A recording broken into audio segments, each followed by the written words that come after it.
Adventure Week is coming back to Pokemon Go. All the information and all the best tips for this event are going to be all in this video. As I'm doing this Tornadus raid, let's go over all the information for Adventure Week. And for starters, the start time will be Friday, August 2nd at 10 a.m. and it's going to be going all the way till August 12th at 11:59 p.m. a 10-day event. And if you haven't seen a previous video, August 3rd, the in-between of this Adventure Week, we are getting the Elite Raid Day of Rayquaza as a makeup event day. So if you want to see that video, there's going to be an iCard. You can check out all the information for that.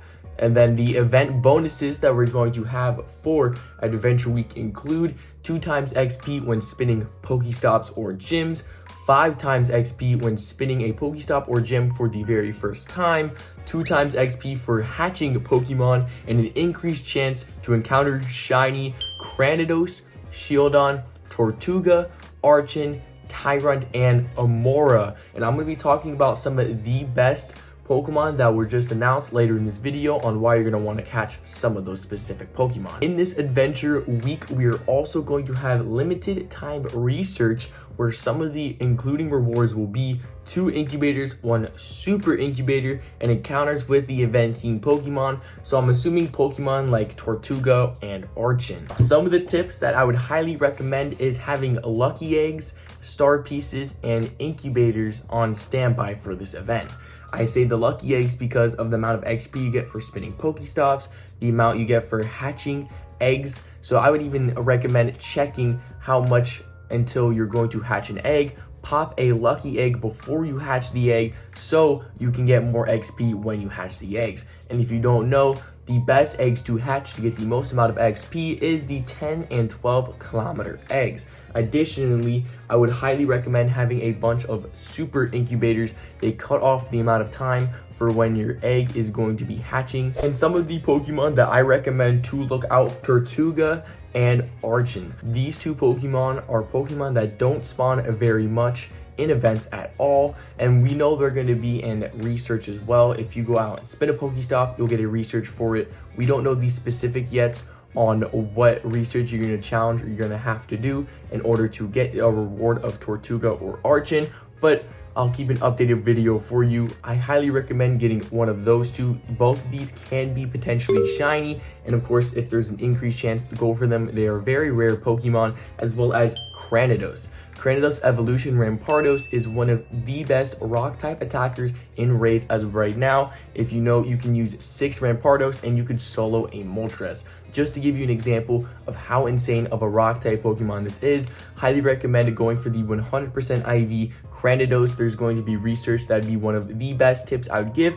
And if you want other tips as well, I would highly recommend you could trade Cranidoses with your friend, a better chance to get 100% IVs or even lucky types. But if you want to go for more raid types, go for the Cranidos. If you want to go for more of the rare shinies, I would highly recommend going for the Tortuga or going for the Archon. Personally, some of the things and the goals I'm going for this event is going for the Cranidos, in specific a very good IV shiny and or as many 100% Cranidoses as possible. My way of going at it is I'm not only going to be trying from wild spawns, I'm going to try as well as the research from Pokestops, and as well as I'm going to trade as many Cranidoses as possible and as best chance as possible try and get the 100% IVs.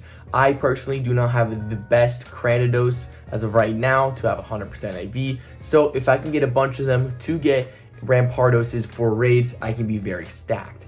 Additionally, I know I'm 100% going to go for the Tortuga and the Archon shinies. Both of those I do not have, and I know the Archon was spawning in the Go Fest, but unfortunately I was not able to get it then. So now I have a better chance to get 2 of the super rare fossil shinies during this event. If you look in the Pokemon Go shop, you'll also see very special boxes. Some of them include incubators, raid passes. Now, personally, with this new event, if you're looking to buy something in specific in the shop, I would highly recommend trying to get a box with either lucky eggs and or better deals for the incubators, because there's a bunch of incubators that are going to be needed during this event, since there's going to be special specific eggs. 7-kilometer eggs are going to be the special eggs. The way to get these is through gifts, and you can only open a max of 20 gifts per day. But since this is a 10-day event, you'll be able to hatch over 100 plus 7-kilometer eggs if you have enough incubators. Fossil Pokemon that are going to be in these eggs